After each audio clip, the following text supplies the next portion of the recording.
झारखंड में प्रशासनिक सख्ती का एक सख्त चेहरा सामने आया है। रिम्स अतिक्रमण हटाओ अभियान के दौरान जहां बुलडोजर से लोगों के घर तोड़े गए, वहीं महिला अधिकारों की आवाज उठाने वाली सामाजिक कार्यकर्ता निशा भगत के साथ महिला पुलिस द्वारा कथित थप्पड़ की घटना ने कई सवाल खड़े कर दिए हैं। बुजुर्ग महिलाएं और बच्चे खुले आसमान के नीचे खड़े रहे, लेकिन ना कोई वैकल्पिक व्यवस्था दिखी और ना ही मानवीय संवेदना। सवाल पूछने वालों को चुप कराने की कोशिश और प्रशासनिक चुप्पी ने सिस्टम की जवाबदेही पर गंभीर सवाल खड़े कर दिए हैं। आज झारखंड के सामने बड़ा सवाल है, क्या कानून सिर्फ आदेश का नाम है या इंसानियत भी प्रशासन की जिम्मेदारी है? आज बहुत आदिवासी समाज में दुर्भाग्यपूर्ण जो है जो समय बीत रहा है।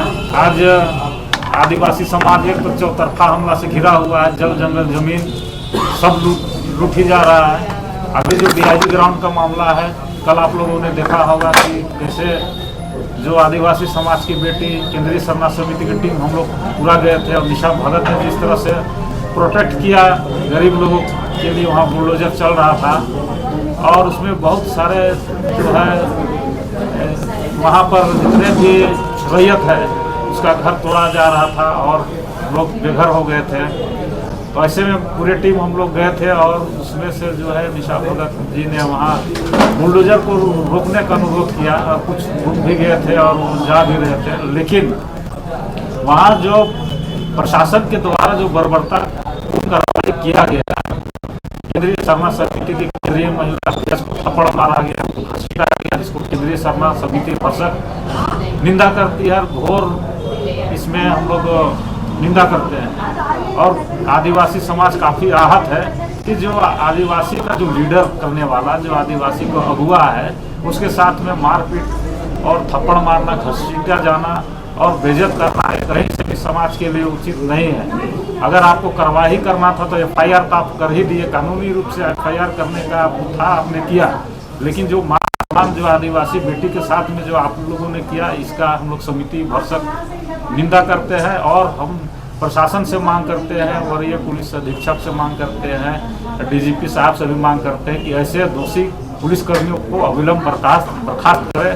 क्योंकि ये कानूनी प्रक्रिया है, तो आप कानून की तरह से आप गए, आप इसमें एफआईआर करें, वो ठीक था, लेकिन किसी भी सूरत पे हाथ उठाना एक जो आदिवासी समाज का नेतृत्व करता है, जिसके चलते विगत आप लोगों ने देखा होगा कुर्मी आंदोलन पूरे झारखंड में, चाहे उड़ीसा हो, बंगाल हो, बिहार हो, हम लोगों ने घूम घूम करके लाखों संख्या का भीड़ में जो है वहाँ पर अपने समाज को बचाने के लिए हम लोग गए। और ऐसा उन लोग का कतई समाज स्वीकार नहीं करेगा कि जिसका जो लाखों संख्या में जो जिसका अनुयायी है, जिसको मानते हैं, ऐसे लोगों में यदि थप्पड़ मारना, ये निशा भगत में थप्पड़ नहीं चला है, ये पूरे आदिवासी समाज में थप्पड़ चला है। लड़ाई लड़ते लड़ते, जमीन का लड़ाई लड़ते लड़ते, और कल जो जहाँ पे मैं गई थी वहाँ केंद्रीय सरना समिति के द्वारा, केंद्रीय सरना समिति के संगठन के सभी मेंबर्स के द्वारा वहाँ पर मैं पहुँची थी और वहाँ के स्थानीय लोग वहाँ पे मौजूद थे जिन्होंने हमें वहाँ बुलाया था। और अब जो सिचुएशन रहा वो आप लोगों के सामने है, समक्ष में है कि हमने कहा कि बुलडोजर रोक दो, उन्होंने बुलडोजर रोक दिया। वो बुलडोजर को मैंने कहा वापस करो, वो बुलडोजर वापस ले रहे थे, लेकिन उसके बाद जो हुआ वहाँ पे प्रशासन के द्वारा, वो आप लोगों के समक्ष में और पूरे झारखंड वासियों के समक्ष में, भारतवासियों के समक्ष में ये पूरा परिदृश्य जो है, जो बर्बरता है, वो दिखाई दिया है। ये मैं नहीं, ये यहाँ झारखंड की जनता जो कि मुझसे प्यार करते हैं और यहाँ रहते हैं, जिनके लिए मैं संघर्ष कर रही हूँ, जिनके लिए मैं लड़ रही हूँ, वो निर्णय करेंगे कि इसका क्या करना चाहिए। और मुझे लगता है कि हमारा जो संघर्ष है, ये ना प्रशासन मुझे रोक सकती है, ना यहाँ के राजनीतिक तंत्र रोक सकते हैं। मेरा संघर्ष जारी रहेगा। मेरी जहां जरूरत होगी, हमारे आदिवासियों को, हमारे मूलवासियों को, मैं उनके लिए वहाँ पे खड़ा रहूँगी और हमारा केंद्रीय सरना समिति खड़ा रहेगा और लगातार हम जल जंगल जमीन और अपना अस्तित्व को बचाने का काम करेंगे। मैंने बार बार कहा है कि ये 20 साल की काली रात के बारे में पढ़िएगा। पंखराज बाबा कार्तिक उरांव जी ने आदिवासी अस्मिता के बारे में, हमारे विकास के बारे में, हमारे बारे में काफी गहराई से लिखा है। इन्होंने बताया है कि कैसे हमें छला गया, कैसे हमें ठगा गया, हमें किस तरीके से धोखे में रखा गया। अगर सरकार चाहती तो हमें सरना कोड दे सकती थी, पेशा अधिनियम कोड, जो पेशा अधिनियम 1996 लागू कर सकती थी। चाहती तो CNTSPT एक्ट का लगातार जो उल्लंघन हो रहा है वो रोक सकती थी। समता जजमेंट है उसका सम्मान करती और सरना कोड लागू करने के लिए आर्टिकल 368 के तहत भारत के संविधान में संशोधन करने का जो प्रावधान है वो कर सकती थी। ये दुर्भाग्य है कि हम लोगों के जो परिप्रेक्ष्य में जो लिखा गया कि हम जाति उसी में होती है, हिंदू समुदाय में, हिंदू धर्म में जाति होती है और हिंदू धर्म के अंतर्गत हमें निचले पायदान पे रखा गया।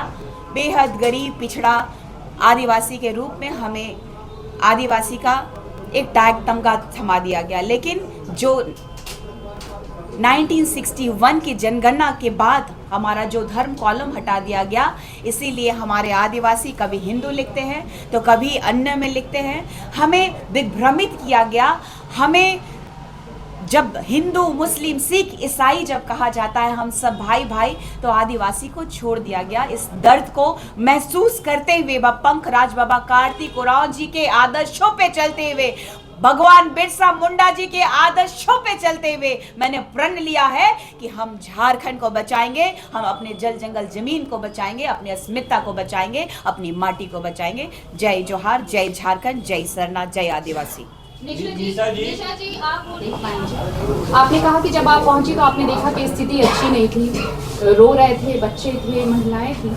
तो ये 5 दिन का ये पूरा था, तो आपको पहले ये दर्द जो कहा जा रहा है, आरोप लग रहा है कि पहले आप कहाँ थी, आपको पहले जाना चाहिए था, तो शायद ये स्थिति उस वक्त रोकी जा सकती थी। मैं इस बात को कल महसूस की कि शायद मैं पहले दिन जाती तो शायद ये प्रकरण होने नहीं देती। और मुझे पूर्ण विश्वास है कि ना प्रशासन में वो हिम्मत होती, ना सुप्रीम कोर्ट में, ना हाई कोर्ट में। हमारी जमीन, हमारी माटी, हमारे पास पेपर, तो हम कतई टूटने नहीं देते। इस बात का मुझे बहुत ही ज़्यादा दुख है। मैं बहुत रात में मैं किसी से बात नहीं कर पाई कि इस पीड़ा से कि मुझे शायद पहले जाना चाहिए था, मुझे पहले रोकना था।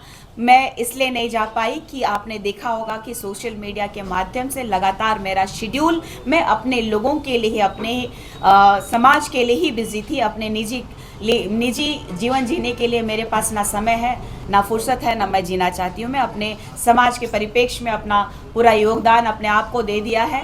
जहाँ जिस जगह में मेरी ज़रूरत पड़ेगी, आप देख रहे हैं चतरा कभी बुलाया जा रहा है, कभी हजारीबाग, तो कभी रामगढ़।